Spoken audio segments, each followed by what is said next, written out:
Hello friends, welcome to our channel. हम सभी अपने जीवन में कुछ न कुछ नियंत्रित करना चाहते हैं। हम चाहते हैं कि सब कुछ हमारी योजना के अनुसार चले, रिश्ते हमारे हिसाब से रहें, काम हमारे अनुसार हो और भविष्य वैसा बने जैसा हम सोचते हैं। लेकिन जीवन हमेशा हमारी इच्छा के अनुसार नहीं चलता। कई बार परिस्थितियां बदल जाती हैं, लोग बदल जाते हैं और योजनाएं टूट जाती हैं। ऐसे समय में इंसान के अंदर तनाव, डर और बेचैनी पैदा होने लगती है, क्योंकि उसे लगता है कि वो सब कुछ संभाल नहीं पा रहा। यहीं से समर्पण की जरूरत शुरू होती है। समर्पण का मतलब अक्सर लोग गलत समझ लेते हैं। कई लोग सोचते हैं कि समर्पण का अर्थ हार मान लेना है, लेकिन भगवद गीता में समर्पण को कमजोरी नहीं, बल्कि आंतरिक शक्ति माना गया है। श्री कृष्ण अर्जुन को सिखाते हैं कि जीवन में हर चीज को अपने नियंत्रण में रखना संभव नहीं है। इंसान केवल अपने कर्म पर अधिकार रखता है, परिणाम पर नहीं। जब इंसान ये समझता है कि हर चीज को पकड़कर रखना जरूरी नहीं, तब उसका मन हल्का होने लगता है। गीता में समर्पण का अर्थ है भरोसा। ये भरोसा कि जीवन केवल हमारी इच्छा से नहीं चलता। कई बार जो चीज हमारे अनुसार नहीं होती, वही हमारे लिए सही साबित होती है। इंसान अक्सर भविष्य की चिंता में जीता है।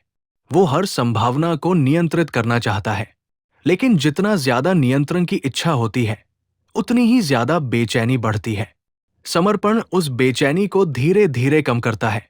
ये हमें सिखाता है कि हर परिस्थिति से लड़ना जरूरी नहीं। कुछ चीजों को स्वीकार करना भी जरूरी होता है।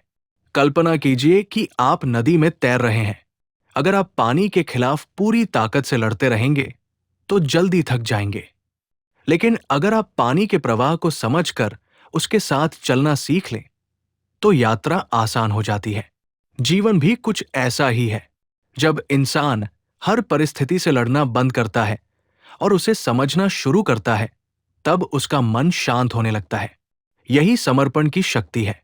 भगवद गीता में कृष्ण अर्जुन को युद्ध से भागने के लिए नहीं कहते। वो उसे अपने कर्तव्य को समझने और परिणाम को ईश्वर पर छोड़ने की सीख देते हैं। ये बहुत गहरी बात है।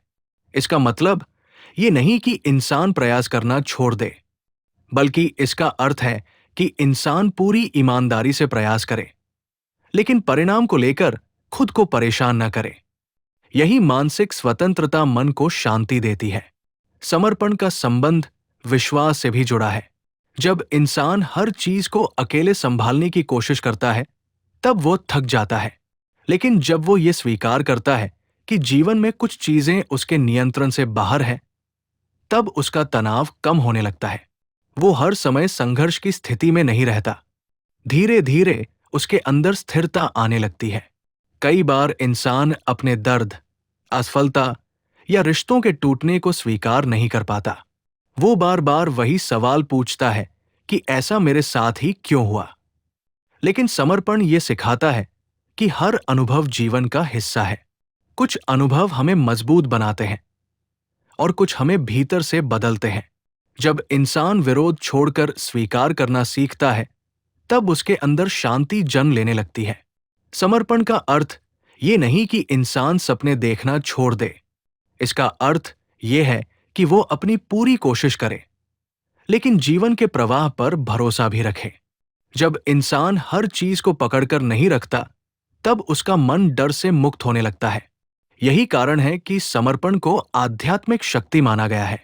दोस्तों, समर्पण कमजोरी नहीं है। ये जीवन के साथ लड़ाई छोड़कर उसके साथ चलना सीखना है। जब इंसान नियंत्रण की जिद छोड़ देता है, तब वो शांति के करीब पहुंचने लगता है। भगवद गीता की यही सीख आज भी इंसान को अंदर से मजबूत बना सकती है। Like, share, and subscribe to our channel for more inspiring videos.